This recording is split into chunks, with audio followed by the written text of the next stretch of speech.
Yo.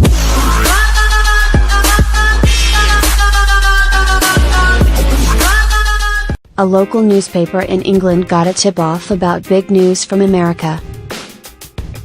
U.S. President John F. Kennedy shortly before he was shot dead on November 22, 1963. Public domain, Wikimedia. An FBI memo notes an anonymous call to the Cambridge News ahead of the shooting. A reporter was told to watch it for big news 25 minutes before President Kennedy was shot in Dallas. A record of the call was disseminated at the highest levels of the FBI. Read the full transcript of the note below. A local newspaper in England became an unlikely participant in the story of President John F. Kennedy's assassination when U.S. security services noticed a bizarre tip-off, which came to a reporter shortly before the shooting. An FBI document linked to the killing reveals that a journalist for the Cambridge News was told to expect a major story from the U.S., 25 minutes before Kennedy was shot. The unnamed journalist received a call from an anonymous tipster on November 22, 1963, with instruction to call the American Embassy in London for some big news. The caller then hung up. 25 minutes later, Kennedy was fatally shot as his motorcade drove through downtown Dallas. The memo mentioning the Cambridge News. A full transcript is below. U.S. National Archives. The existence of the memo suggests that the FBI was at least considering the possibility that somebody in England knew about the assassination in advance. There is scant evidence for this theory, however. The information was disseminated at the highest levels of the FBI and was ultimately sent to the agency's director, J. Edgar Hoover. According to calculations by the security services, the call came at 6:05 p.m.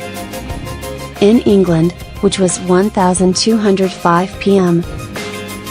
in Dallas. Kennedy was shot at 12:30 p.m. The news would not be widely heard in Britain for about half an hour, however, as the technology of the 1960s struggled to transmit the news as quickly as today. When the Cambridge News reporter learned of the assassination, he told the local police about the call. They passed it on to MI5, Britain's domestic security agency. From there it was passed on to the CIA, which told the FBI. The note said the reporter had never received an anonymous call like it before and described him as trustworthy, a sound and loyal person with no security record. The document is publicly viewable on the website of the U.S. National Archives after a mass release of files on the order of President Donald Trump. The document was released in a list of documents marked formerly released in part, suggesting that it may have been available earlier but simply went unnoticed. Here's the transcript of the memo. 4. Director, Federal Bureau of Investigation. Subject, Assassination of President Kennedy, reported anonymous telephone message.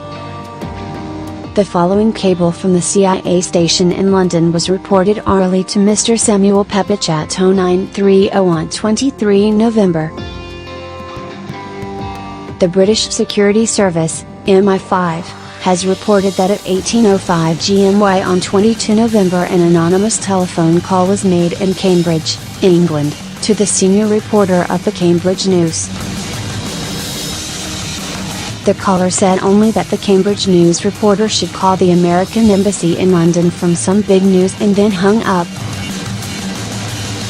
After the word of the president's death was received, the reporter informed the Cambridge police of the anonymous call and the police informed MI5. The important point is that the call was made, according to MI5 calculations, about 25 minutes before the president was shot. The Cambridge reporter had never received a call of this kind before, and MI5 state that he is known to them as a sound and loyal person with no security record. MI5 noted that similar anonymous phone calls of a strangely coincidental nature have been received by persons in the UK over the past year, particularly in connection with the case of Dr. Wallard. The British Security Service stated its desire to assist in every possible way on any follow-up investigations required with the United Kingdom.